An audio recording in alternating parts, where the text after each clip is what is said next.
Bonsoir à tous, soyez les bienvenus dans 28 minutes. Salut les amis. Bonsoir à tous. L'actualité du jour, c'est l'état de la production d'énergie en France. Fini la pénurie de l'hiver 2022 et les risques de coupure. Notre pays produit beaucoup d'électricité et même trop, ce qui n'est pas non plus une bonne nouvelle.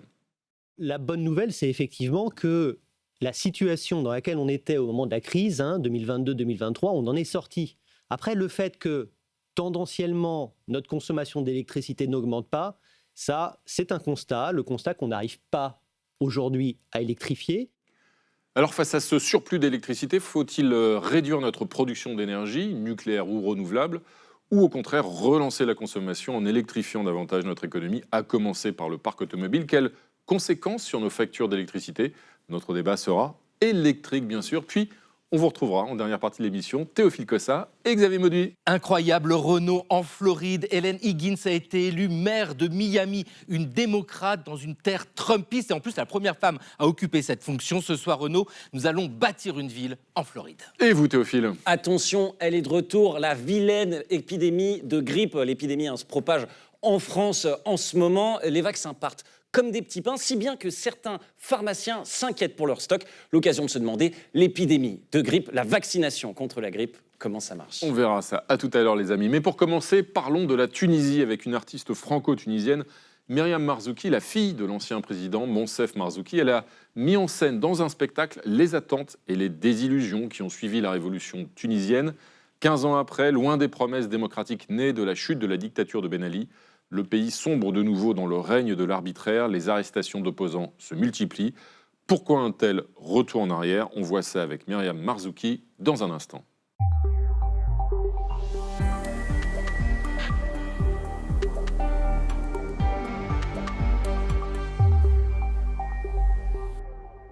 Bonsoir Myriam Marzouki. Bonsoir. Laissez-moi vous présenter Anna Ndiaye et Marion Lourd. Bonsoir. Bonsoir. Myriam Marzouki, vous êtes metteur en scène franco-tunisienne. Votre dernier spectacle, Nos ailes brûlent aussi, se penche sur l'onde de choc qui a été provoquée par la révolution tunisienne, sur les désillusions aussi qui ont suivi. 15 ans après, pour vous aujourd'hui, retourner en Tunisie, c'est trop dangereux au regard de la situation là-bas? Aujourd'hui, c'est un risque pour tous ceux qui s'expriment publiquement sur la situation tunisienne. Il y a en effet une situation de répression intense et nouvelle. Et donc, à partir de là, oui, il y a une épée de Damoclès qui pèse sur nous tous. Et Myriam Marzouki, si vous êtes là ce soir pour nous parler justement de la situation en Tunisie aujourd'hui, c'est parce que vous avez le profil idéal, et c'est ce que va nous montrer tout de suite Gaël Legras. Myriam Marzouki, dans votre pièce, Nos ailes brûlent aussi, vous évoquez la révolution tunisienne de 2011.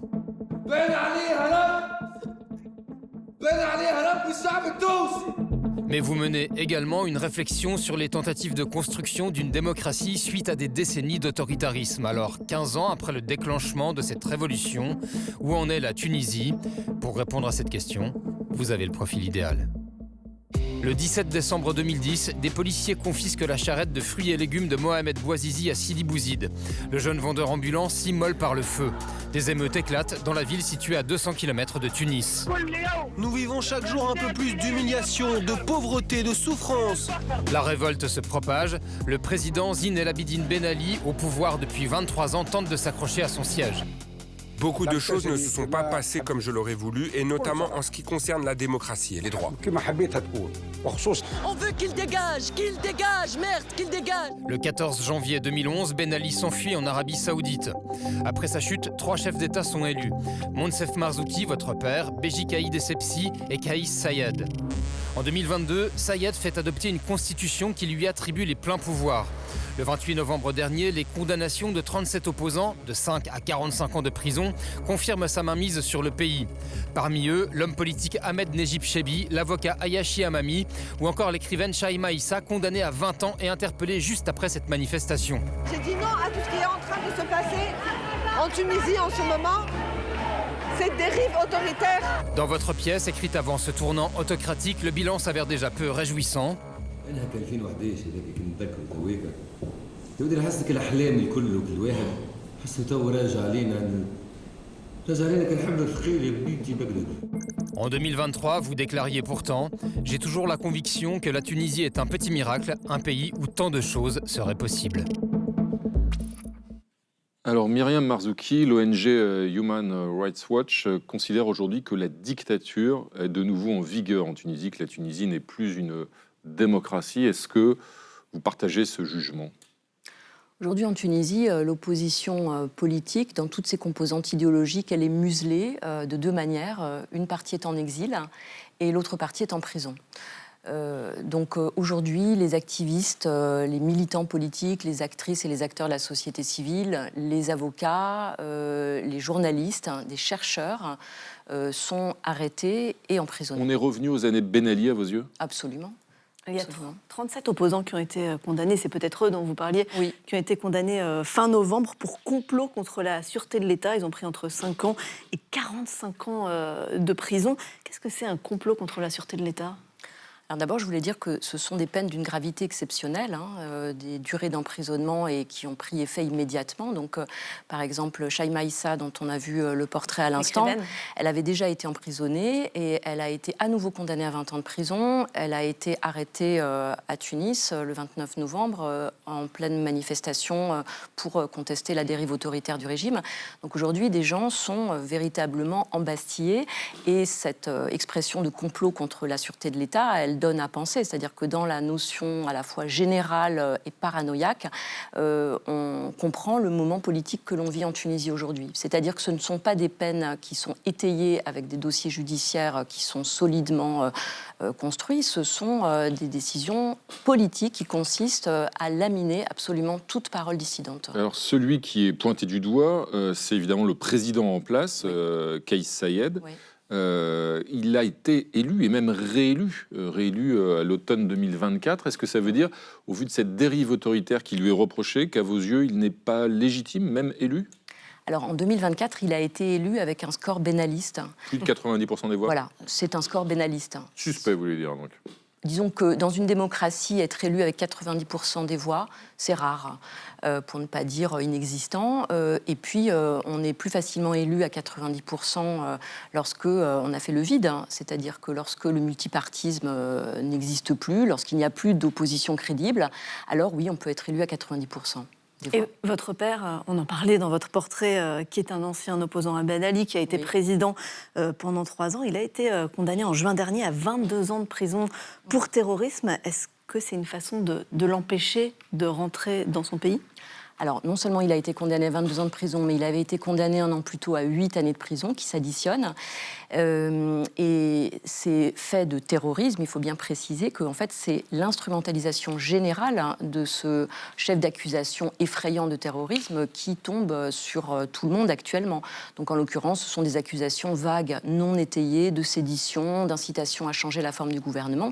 Et bien sûr, les opposants qui sont présents, comme Nejib Chebik, 81 ans, est incarcéré, et Moncef Marzouki, mon père, qui était en France lorsque sa condamnation lui a été signifiée par la presse, eh bien, lui, il est en exil. Donc, on fait le vide de cette manière-là. Alors, dans votre pièce « Nos ailes brûlent aussi », on évoquait là à l'instant le président Kais Saied, sa dérive autocratique, mais avant même cela, dans votre pièce, vous évoquez en quelque sorte les désillusions nées de la révolution tunisienne, c'est-à-dire le fait que la démocratie sur laquelle on misait, eh bien, ne s'est pas concrétisée. À quoi elles tiennent, ces désillusions, avant même l'arrivée au pouvoir du président actuel ? Alors, dans le spectacle que j'ai mis en scène, Nos ailes brûlent aussi, on raconte 10 années de l'expérience tunisienne de 2011 à 2021. Pour qu'il y ait des illusions, il faut qu'il y ait eu d'abord espoir. Et en 2011, c'est un immense élan d'espoir, c'est une joie collective, c'est un espoir qui est partagé par le monde entier, puisque un peuple se soulève et il fait fuir le dictateur. Donc, ce qu'on raconte, nous, dans le spectacle, c'est le paysage émotionnel qui traverse un pays, l'ensemble des émotions intenses qui passent par la peur, par la tentation du retour en arrière, et en effet par cette déception immense, parce que finalement, la construction démocratique, c'est une histoire qui prend du temps, qui s'inscrit de façon très intense et profonde dans les imaginaires et dans les pratiques. Alors, à l'origine de la révolution tunisienne, il y a eu un événement déclencheur, on s'en souvient, c'était en décembre 2010, l'immolation par le feu à Nada d'un jeune vendeur ambulant, Mohamed Bouazizi. C'est cette immolation par le feu qui avait déclenché la Révolution. 15 ans après, ce genre de drame se multiplie de nouveau. Oui, de janvier à septembre 2025, 18 personnes se sont immolées par le feu selon le dernier rapport de l'OST, l'Observatoire social tunisien. Et dans un contexte de recrudescence des mouvements de protestation, certains y voient l'expression d'un geste politique. Alors, sensation d'abandon, inégalités sociales et économiques grandissantes, manque de perspectives dans le pays, autant de raisons qui poussent majoritairement les jeunes à passer à l'acte. Et un docteur en psychologie de l'université de Sousse, Wael Garnaoui, rappelait récemment dans le journal Libération, je le cite, « En Tunisie, le corps est devenu le dernier territoire de résistance contre les injustices et l'humiliation. » Alors pour vous, est-ce que l'immolation par le feu, c'est le signe d'une société complètement désespérée ? Bien sûr, cet acte symboliquement très impressionnant n'a pas cessé après la Révolution, mais il y avait déjà eu des immolations nombreuses avant la Révolution.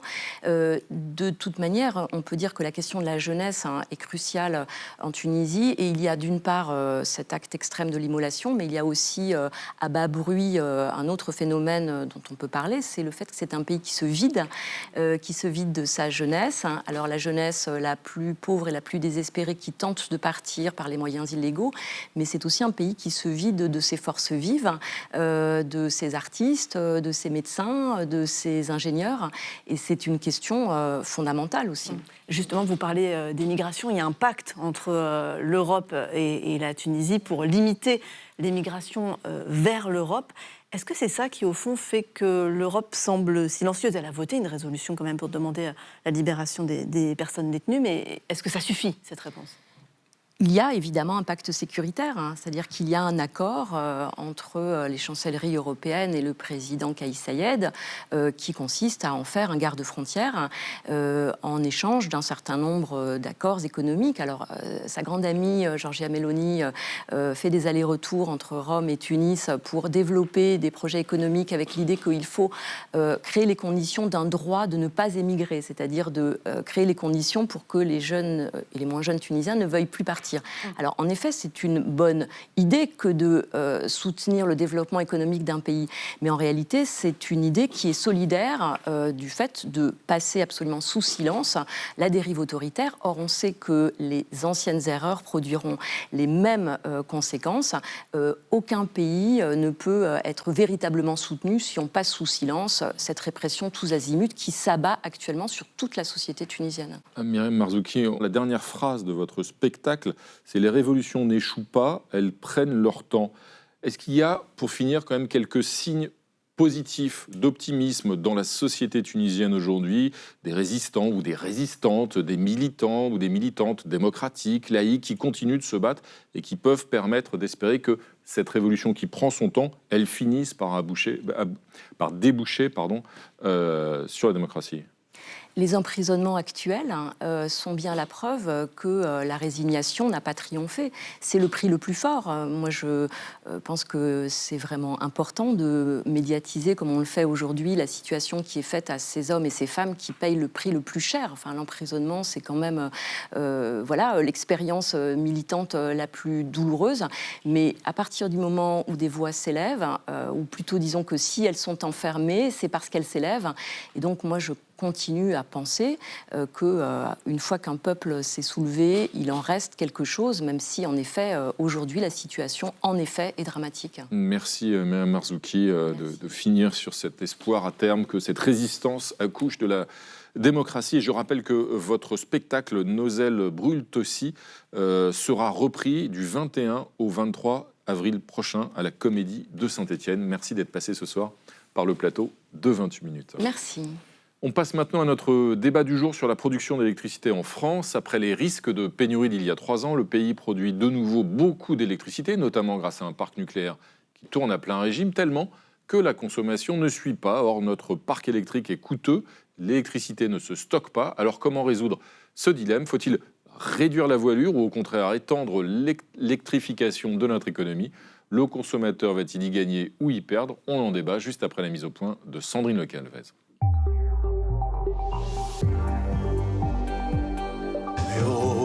Éteindre les lumières. Baisser le chauffage. C'est pas Versailles ici.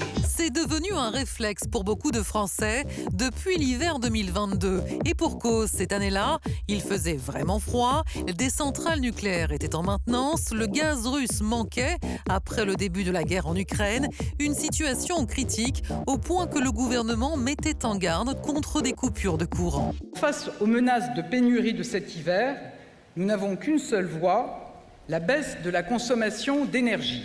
Préférer les économies choisies plutôt que les coupures subies. 3 ans plus tard, la situation a complètement changé. Aucun risque de pénurie. La France produit trop d'électricité, beaucoup trop même, par rapport à sa consommation, selon RTE, le gestionnaire du réseau, qui vient de publier son bilan prévisionnel pour la période 2025-2035. On peut dire merci sur les questions de sobriété, parce que ça a aidé à sortir de la crise. Après, le fait que tendanciellement, notre consommation d'électricité n'augmente pas, ça, c'est un constat, le constat qu'on n'arrive pas aujourd'hui à électrifier. RTE a pour objectif d'accélérer la transition vers l'électrique des équipements, des transports ou des entreprises pour supplanter les énergies fossiles et décarboner davantage l'activité économique et les usages quotidiens. Nous voulons vous dire que notre avenir est électrique.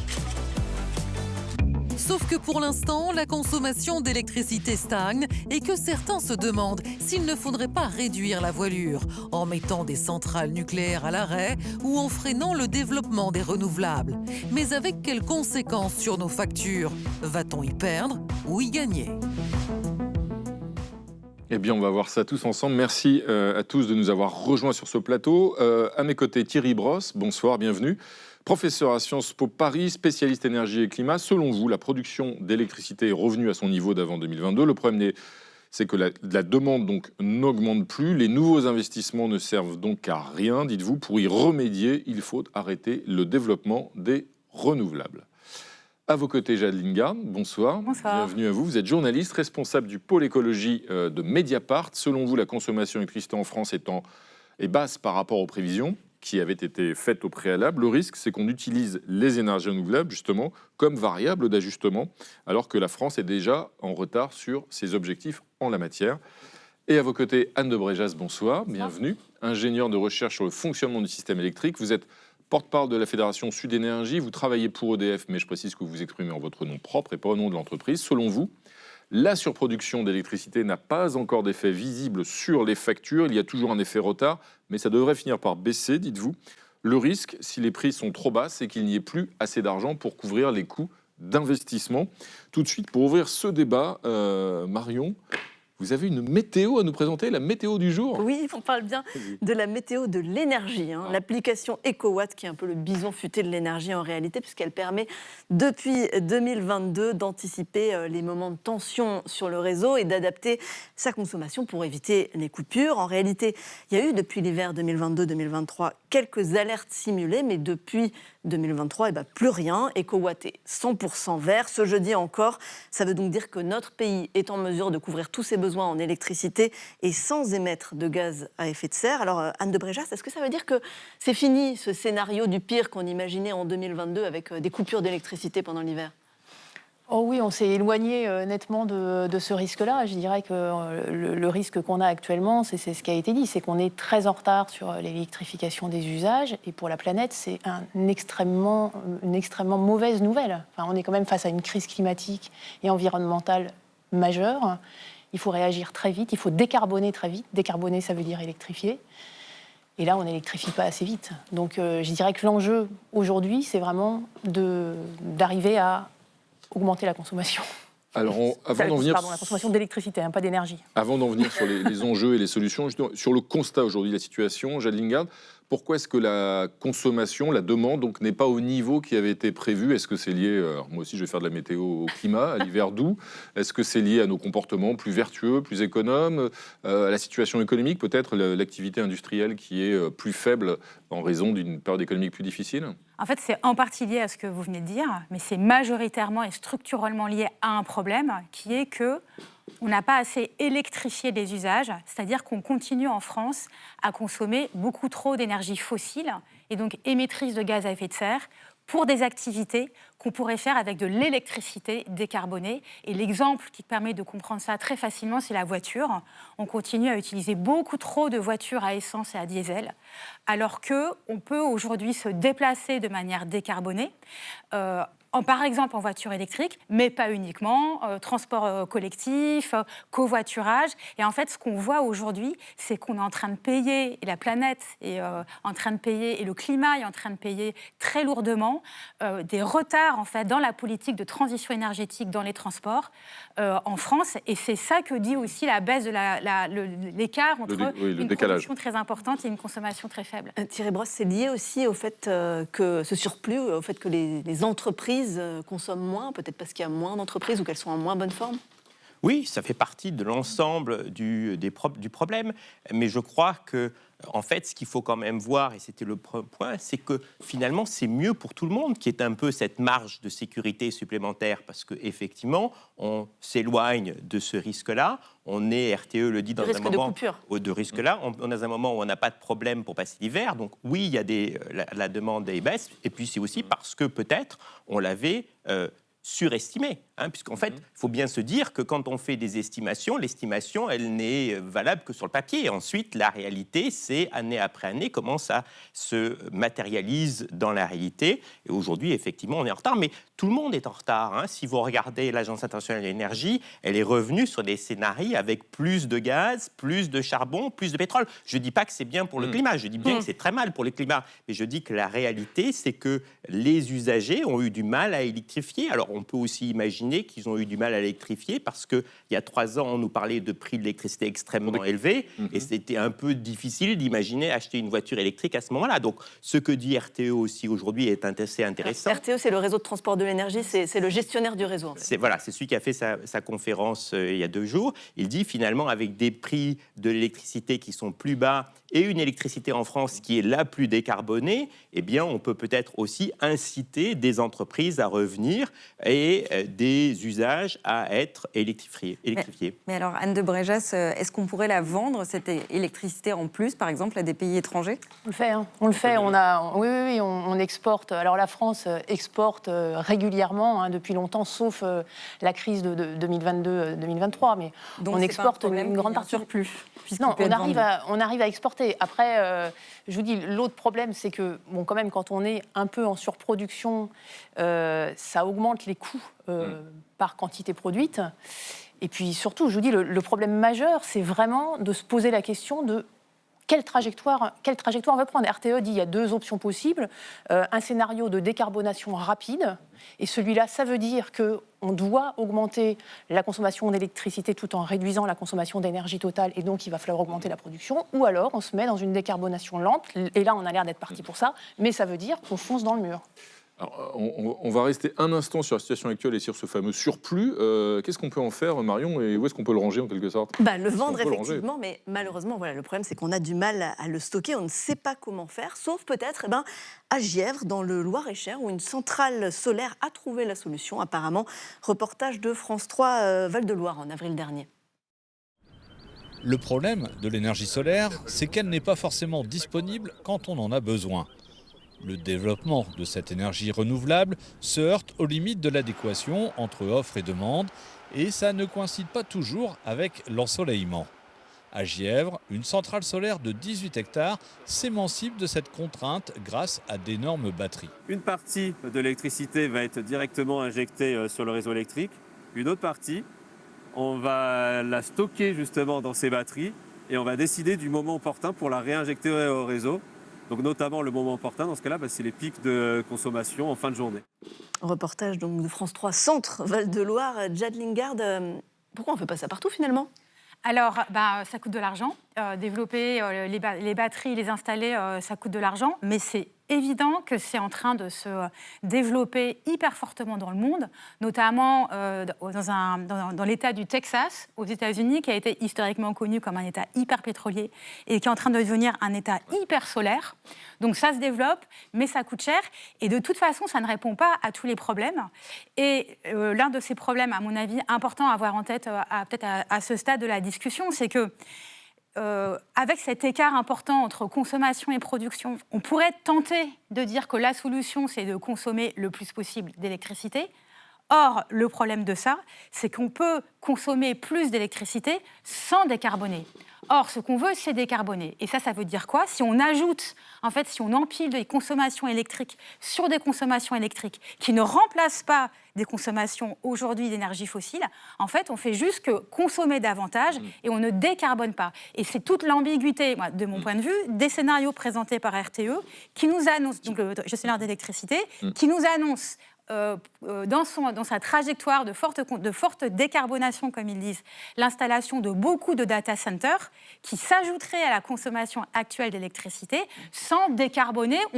En gros, ce serait toujours plus, plutôt que faire pivoter l'économie française vers moins de carbone. Alors, avant d'en venir dans un instant tout de suite sur comment décarboner, juste une conséquence qui paraît logique, mais éclairez-moi, Thierry Brosse, le fait qu'il y ait de plus en plus de production d'électricité, qu'il y ait en tout cas un surplus de production, ça veut dire que ma facture va baisser, les prix vont baisser.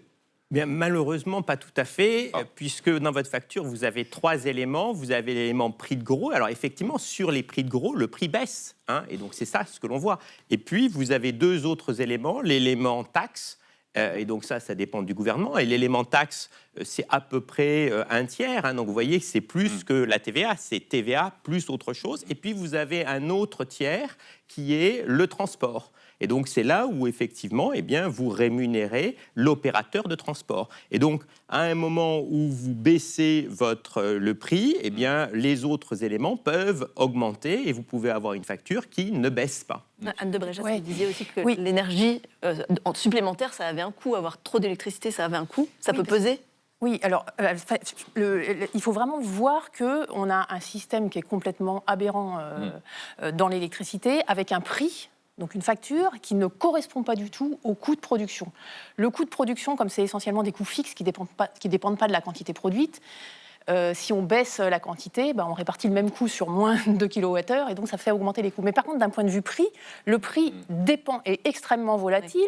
Il a flambé pendant la crise. On a un graphique qui nous montre il a multiplié. Que le prix a quand même baissé depuis 2024, depuis février 2024. Alors, il a baissé effectivement. En fait, il correspond à ce qu'on appelle au coût marginal, au coût de fonctionnement de la centrale la plus chère de fonctionnement en fonctionnement à un instant. Et donc, quand il y a moins de production, quand il y a moins de consommation, effectivement, il y a un effet comme ça. Mais si par exemple, demain, à consommation identique, le prix du gaz reflambe, comme ça a flambé en 2022, alors on va se reprendre une flambée de la facture. Qui fixe ce prix ? Il y a un tarif régulé qui fixe ? Non, c'est une bourse, c'est un marché où tout le monde a vu qu'il était totalement aberrant pendant la crise et on n'en est pas sorti. Et ce que disent les industriels qui n'électrifient pas leurs usages, et c'est un enjeu important, donc en plus, ils disent, si on n'a pas évidemment un prix le plus bas possible, mais surtout un prix stable avec de la visibilité, on ne peut pas électrifier les usages. Et c'est pareil pour les véhicules électriques. Si on n'a pas de visibilité, on ne peut pas. Et donc, on a vu pendant la crise des industries délocalisées. C'est mauvais aussi pour la transition énergétique. Et on a tiré aucune leçon de la crise. Sur cet enjeu du prix et sur ses conséquences sur nos factures, vous allez nous parler, Anna, d'une bonne idée en apparence, les certificats d'économie d'énergie, mais cette bonne idée, elle risque aussi d'avoir un effet boomerang. Oui, en tout cas, c'est la petite musique qu'on entend depuis quelques jours et qui est notamment alimentée par le Rassemblement national. Alors les CEE, certificats d'économie énergie, qu'est-ce que c'est ? C'est un mécanisme qui a été créé il y a 20 ans, qui permet de financer la transition écologique et qui repose sur le secteur privé. Concrètement, les fournisseurs d'énergie ont la responsabilité d'inciter les consommateurs à réduire leur consommation d'énergie par plusieurs moyens. Par exemple, Engie va aider un particulier à acheter sa pompe à chaleur, soit par le versement d'une aide financière, soit par un accompagnement dans sa démarche de rénovation. Et l'une ou l'autre de ces actions va permettre à Engie d'obtenir un certificat d'économie d'énergie. Et plus le fournisseur en a, moins il devra payer de pénalités à l'État. En 2025, ces aides versées donc aux particuliers par les fournisseurs d'énergie ont atteint les 6 milliards d'euros et le gouvernement a déjà prévenu qu'il faudrait aller jusqu'à 8 milliards en 2026. Et c'est donc là que ça peut directement toucher à la facture des consommateurs. Selon un rapport de la Cour des comptes, les fournisseurs ont tendance à répercuter le coût de ces certificats sur les factures des ménages. Et en 2023, par exemple, ça représentait 164 € par foyer et par année. Thierry Brosse, on n'est donc pas prêt de voir nos factures diminuer. Mais c'est ce que moi j'appelle les taxes ou quasi-taxes sur votre facture. Et donc effectivement, l'État essaye de faire des choses, mais à la fin, c'est le particulier qui paye. Et donc vous avez cette somme de taxes diverses et variées qui sont d'ailleurs assez illisibles pour le client moyen. Et donc c'est ça qui fait le problème, parce qu'on a deux problèmes. On a un problème qui est celui des prix extrêmement volatiles, et puis vous avez le problème de ces taxes qui s'empilent et on ne voit pas très bien à quoi ça sert à la fin. Jade Lingard, est-ce que ça veut dire que si jamais on est en état de surproduction, ce qu'on a décrit depuis tout à l'heure, est-ce que l'une des solutions, c'est pas de réduire la voilure, en quelque sorte, de baisser la production ?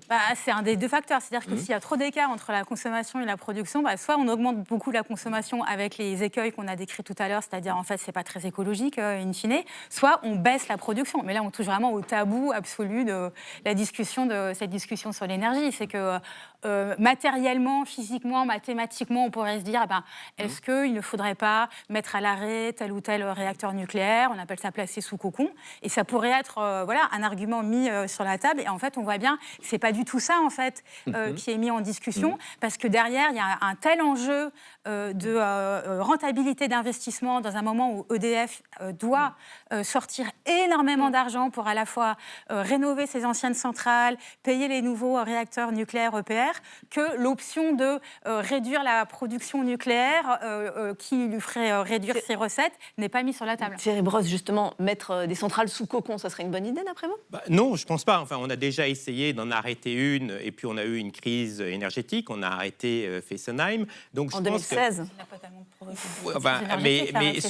heureusement qu'on n'a pas Fessenheim aujourd'hui. Ce que je pense, c'est qu'il faut regarder deux choses. Qu'est-ce qui aujourd'hui a été investi, et donc on peut le faire tourner. Le nucléaire, on l'adapte. D'abord, on en vend une partie, etc. à l'extérieur. Donc c'est à mon avis pas du tout intéressant de faire cela. Mais la deuxième chose, c'est faut-il, avec le rythme de décarbonation lente, continuer tous les investissements qu'on a prévus dans le renouvelable. Si on stoppe pas ou si on freine pas le nucléaire, pour vous, il faut stopper le renouvelable. À mon avis, il vaut mieux essayer de stopper ce qu'on va construire plutôt que ce qui est construit. Ce qui est construit est là, donc utilisons-le. Essayons d'utiliser au mieux ce que l'on a. C'est quand même ce qui est de moins coûteux. Et puis ensuite, retardons. Et je crois que c'est RTE dit à peu près, ils ont l'air de dire qu'on est plutôt sur le scénario de décarbonation lente. Et ils disent, on verra dans quelques mois si on arrive à remonter la consommation. Mais ça me semble assez bizarre aujourd'hui de continuer à vouloir investir dans de la production, quelle qu'elle soit,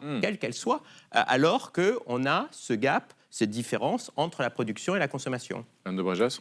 Il y a plusieurs choses. D'abord, on a arrêté brutalement la filière solaire à une époque en 2010, et ça a été très long de la reconstruire. Tout le monde dit que la politique de stop and go, ça ne va pas. Et on sait tous, tous les scénarios montrent qu'on va vers une augmentation de la production d'électricité. Avec un retard technologique, notamment sur la Chine.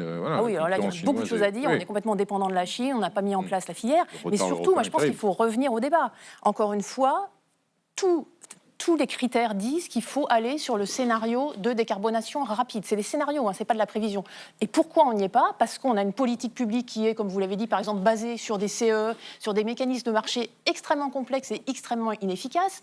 Et on pourrait faire complètement différemment. On sait investir dans le rail. C'est une question de moyens, parce que ce que fait le gouvernement, c'est de sous-traiter finalement la transition écologique à des entreprises privées qui n'en ont peut-être pas les moyens. Oui, et à la fin, ça coûte beaucoup plus cher. Je prends l'exemple de la rénovation énergétique des bâtiments, qui est un axe majeur pour réduire la consommation. On sait faire.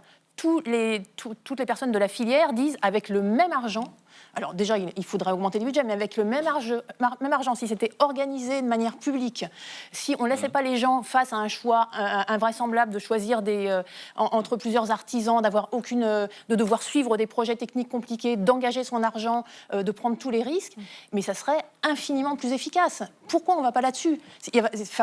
Encore une fois, on va dans le mur, on y va, on sait comment faire. Et non, on est en train de discuter de est-ce qu'il faut ralentir plutôt le nucléaire ou plutôt le renouvelable. Ben justement, Jade Lingard, est-ce qu'il faut ralentir plutôt le nucléaire ou plutôt les renouvelables ? Vous disiez plutôt le nucléaire, mais pourquoi pas les renouvelables ? En fait, c'est la question qui est posée aujourd'hui, et notamment posée par RTE. Pourquoi, à vos yeux, le renouvelable, c'est intouchable ? C'est long à mettre en place, c'est coûteux aussi, et ça ne marche pas très bien. En proportion, 80% de l'énergie, d'électricité, en France, est nucléaire. Historique. Oui, oui, historiquement, là, en consommation, on est moins, on a 69% de nucléaire dans le mix électrique, mais bon, c'est très, très majoritaire. Pourquoi pas toucher au renouvelable? En fait, il y a plusieurs raisons. La première raison, c'est que les énergies renouvelables, donc notamment éolien et solaire, c'est de ça dont on parle essentiellement, c'est ce qui se développe aujourd'hui dans le monde. C'est ce qui se développe en Europe, et c'est la force montante de l'électrification. Et donc là, il y a des enjeux à la fois de faire correspondre le système français avec le système européen, il y a des enjeux de filière industrielle, et après, plus fondamentalement, il y a le fait que les réacteurs nucléaires français, tels qu'ils existent aujourd'hui, effectivement amortis, et qui produisent une électricité qui est assez peu chère, ils ne vont pas exister pendant 200 ans. Donc il va falloir les remplacer, au moins une partie d'entre eux. Or, on voit bien le temps qu'on met à à brancher un nouveau réacteur nucléaire. On voit ce qui se passe avec le père de Flamanville, qui n'est toujours pas branché sur le réseau et qui ne produit toujours pas son électricité. Ça va beaucoup plus vite d'installer un parc éolien ou un gigaparc photovoltaïque. Ça ne produit pas autant. Donc c'est là où on a des gros enjeux de conflit d'usage sur les terrains. Ça prend plus de place de faire des éoliennes. Elles sont très contestées. Donc tout ça pose des questions démocratiques qui sont réelles et sérieuses, etc. On vous voit hocher la tête, Thierry Brosse. Mais on voit bien, ça je pense qu'effectivement on pourrait être d'accord là-dessus, mais ce qu'on voit bien, c'est qu'il y a tellement de souplesse dans les énergies renouvelables que face à un parc français qui ne sera pas éternel, elle pourrait offrir la possibilité de pallier la fermeture ou les difficultés de réacteurs. Thierry Brosse, vous avez plusieurs fois hoché la tête pendant pas que éternel, parlait. non, mais ça peut durer beaucoup plus longtemps que ce qu'on pensait. Il y a quelques années, on pensait que ça allait durer que 40 ans. Aujourd'hui, aux États-Unis, on arrive à 80. Donc, effectivement, on a quelque chose qui est amorti, sur lequel on a besoin d'un investissement, certes important, mais qui est assez vite rentabilisé et qui permet de continuer sans générer de problèmes sur les terrains, etc., etc. Donc, je pense que les centrales aujourd'hui qui sont en fonctionnement peuvent rester pendant longtemps. Aux États-Unis, on en réouvre des vieilles. On réouvre des vieilles. On veut en réouvrir, ce n'est pas encore fait. Microsoft a, me semble-t-il, signé un contrat pour en réouvrir une. Donc effectivement, l'objectif, c'est de le faire. Et on voit bien que c'est une énergie qui est vue comme décarbonée et elle est très importante, celle-là, parce qu'elle est en base load, c'est-à-dire qu'on a la même énergie tout au long de la journée, ce qui est très important pour alimenter des data centers. Merci à tous les trois. Je suis désolé, ce sera le mot de la fin pour ce soir. On va finir sur une note positive quand même. On a appris grâce à vous qu'on allait passer l'hiver, au moins sur le plan énergétique. C'est déjà une bonne nouvelle. Merci à tous les trois en tout cas d'être venus débattre ce soir sur le plateau de 28 minutes. L'actualité vue par Xavier Mauduit et Théophile Cossa. D'abord, l'élection d'une première femme à la mairie de Miami. C'est l'occasion de revenir sur l'histoire de cette ville de Floride, dans le sud-est des États-Unis. Et puis, alors que le virus est là, qu'il sévit fortement, au fait, comment ça marche le vaccin contre la grippe? Mais d'abord, le mot vedette du jour. Chaque soir, notre linguiste préféré, Thibault Nolte, dissèque les mots qui font actualité. Ce soir, c'est maison close et c'est entendu. Je vais proposer la réouverture des maisons closes. Même s'il réfute le terme de maison close, la mythologie des maisons closes. Qu'est-ce que ça veut dire? Exactement ce que ça dit. Merci de m'en dire un peu plus. Entendu. La vie secrète des mots vedettes.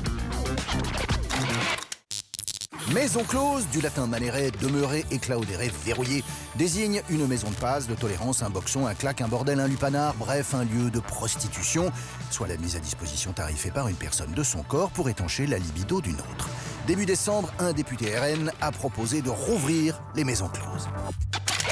Le parlementaire Picard, confessant avoir été sensibilisé dans sa jeunesse à la condition des prostituées et avoir vu la précarité, la souffrance, l'horreur quotidienne que vivaient ces femmes, entend proposer la rouverture des maisons closes, mais tenue par les prostituées elles-mêmes en mode coopératif. Une COP du cul payant où les prostituées seraient impératrices dans leur royaume, selon le député poète, lequel estime que la loi du 13 avril 2016, qui pénalise le client, a poussé la prostitution dans des endroits obscurs, cachés et donc très dangereux. En 2024, la France comptait environ 40 000 prostituées, dont 85% de femmes. En France, les maisons closes ont eu une existence légale en 1804 afin de planquer les dames de petite vertu en préservant la morale bourgeoise et le stupre. Certains bordels parisiens premium ont accueilli l'aristocratie anglaise, d'autres inspirés des artistes, d'autres préfiguraient un fordisme coïtal avec une cadence minimale fixée à 70 passes par jour. En avril 1946, une conseillère de Paris, ancienne aviatrice, espionne, résistante, prostituée et syphilitique, donne son nom à une loi d'abolition des maisons closes. 1500 bordels et leur réalité, traite des femmes, tabassage, picole, drogue, sont fermés, renvoyant la race éjaculine à son onanisme premier. Claque-mur le claque, la passe est dans l'impasse. C'est entendu, merci Thibault Nolte. Salut les amis. Xavier, tiens, on va commencer par vous. Bonne idée. On disait, hein, allons. Aux États-Unis, voilà que la démocrate Helen Higgins a été élue maire de Miami face à un candidat soutenu par Donald Trump. Elle est la première femme à la tête de cette grande ville du sud de la Floride, cette ville où vous nous conduisez. Oui, Renaud, parce que le 3 mars 1845, après une longue guerre contre les Séminoles, un peuple autochtone vaincu, déporté, la Floride devient le 27e État des États-Unis. Miami, c'est alors un tout petit village. Vous avez quoi? Vous avez 80 habitants, avec juste à côté une sorte de cantonnement militaire. C'est Fort Dallas. Et en quelques années, Miami devient une ville. Et tout ça grâce à l'action d'hommes et de femmes remarquables. Et qui sont-elles, Xavier? Alors pour commencer, vous avez Julia Tuttle. Alors cette femme-là, elle vient du Nord, elle vient de la région des Grands Lacs, de Cleveland. C'est une femme d'affaires. Et quand elle devient veuve, eh bien, elle décide de mettre en valeur les immenses territoires qu'elle a achetés avec son mari au sud de la Floride. Ça valait rien, plein. Donc elle fait une plantation d'agrumes. Mais elle a un souci, c'est qu'il faut transporter tous ces citrons, toutes ces oranges là vers le nord, et il n'y a pas de train. Et ça intéresse drôlement les voisins. Les voisins, c'est le couple Brickell. Il y a William, il y a Mary. Eux aussi, ils viennent de Cleveland. Eux aussi ont acheté des territoires, des terrains non plus finir, des centaines d'hectares. Ça vaut rien, je vous dis. Et ça les intéresse, cette histoire de chemin de fer. Alors, cette bande de petits potes décide de contacter un entrepreneur du chemin de fer, Henry Flagler. Et ils lui disent, il faut poursuivre la ligne vers le sud. Flagler se dit, bon, je vais aller voir à quoi ça ressemble là-bas. Il y va, il est charmé. Il trouve ça absolument sensationnel. Oui. Le soleil, il ne gèle pas. On dirait le sud. Mais oui, c'est ça, le sud, ça dure longtemps, c'est merveilleux. Il y voit un potentiel touristique. Et donc, il dit, OK, je poursuis ma ligne de chemin de fer vers le sud. Je vais construire un hôtel de luxe. En échange, vous me donnez quoi? Des terrains. Ben oui, ils en ont plein. Donc, il a des terrains. Vous le voyez bien, c'est un tout petit nombre de colons ici, avec une ambition démesurée, un sens aigu des affaires, et donc ces terrains gigantesques qu'ils ont acheté une bouchée de pain et qu'ils décident de revendre à prix d'or. En 1908, William Brickell meurt. C'est sa femme Mary qui prend la suite des affaires. Elle est géniale. C'est l'agent immobilier type.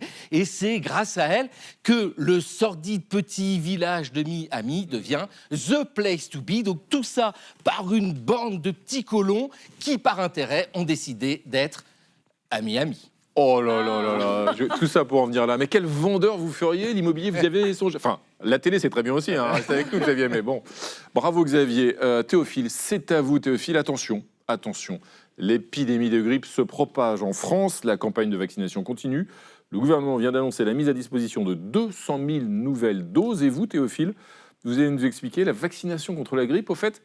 Comment ça marche? Et ouais, elle est de retour, hein, cette vilaine grippe saisonnière. Et attention, elle rigole pas. Phase absolument terrible, phase épidémique sur l'ensemble des régions de l'Hexagone. La Corse, en ce moment, en pré-épidémie. Alors ce virus, on le connaît tous, hein, symptômes classiques, fatigue, fièvre, toux, frisson. On se contamine hein, quand on se parle en s'envoyant, vous savez, des petites gouttelettes, quand on éternue, quand on tousse, quand on s'embrasse ou qu'on se serre la main. Le meilleur moyen donc de se prémunir, c'est de se faire vacciner. Et oui, surtout que, attention, spoiler, dans moins de 2 semaines, c'est Noël, les Français vont se retrouver en famille, la petite bise, oh, joyeux Noël, Thérèse, machin. Enfin voilà, vous voyez le problème. C'est pourquoi les autorités sanitaires alertent, il y a urgence à se faire vacciner, car le vaccin met 10, voire même 15 jours avant d'être efficace. Donc vous faites le calcul, hein, on est le 11 décembre, voilà, il reste 13 jours avant le 24, tic-tac, tic-tac. Alors, pour rappel, il n'y a pas de risque de transmission de la grippe par le vaccin. Le vaccin contre la grippe, vous savez, il est fabriqué à partir de fractions du virus qui sont inoffensives, mais qui vont permettre à l'organisme de, 1, reconnaître immédiatement le virus en cas de contamination. En gros, il est blacklisté. Et 2, de produire des anticorps spécifiques. Alors, ça ne va pas vous protéger à 100%, vous pouvez quand même l'attraper, mais ça protège des formes graves et ça aide à ralentir la propagation de l'épidémie. À noter que la composition du vaccin est mise à jour chaque année. Vous savez, les virus grippaux, ils évoluent de saison en saison. C'est pour ça qu'on recommande de se faire vacciner chaque automne. Et cette année, la vaccination marche, la campagne particulièrement bien. Oui, peut-être parce que l'année dernière en France, 17 000 personnes sont mortes de la grippe. Normalement, c'est plutôt 10 000. En tout cas, plus de 10 millions de doses ont déjà été injectées cette année. Il y a un an, à la même période, c'était 8,5 millions. Résultat, certains pharmaciens s'inquiètent pour leur stock. La Direction générale de la santé vient d'annoncer la mise à disposition de 200 000 doses supplémentaires. Et pour se faire vacciner, rien de plus simple. Vous achetez votre vaccin à la pharmacie, c'est sans ordonnance. Le pharmacien peut directement vous l'injecter, sinon vous demandez à votre médecin, à un infirmier. Si vous êtes personne à risque, donc plus de 65 ans, immunodéprimé, femme enceinte, c'est gratuit. Pour les autres, ça coûte le prix du vaccin, donc entre 10 et 13 euros, pas très cher si ça évite de mettre en danger ses proches. Et si jamais vous avez des symptômes, désolé de casser l'ambiance, on n'oublie pas les gestes barrières, donc les mains propres, la pièce aérée, même si ça caille, le masque dans les lieux fréquentés et surtout, pas de bise à tante Thérèse. On fera attention. Vous aussi, vous avez fait attention. Je serais vous, j'y songerai maintenant avec ça. Merci Théophile, merci les amis. Merci de votre fidélité. Bien sûr, on se retrouve demain à 20h05 pour le club de 28 minutes. Tchuss.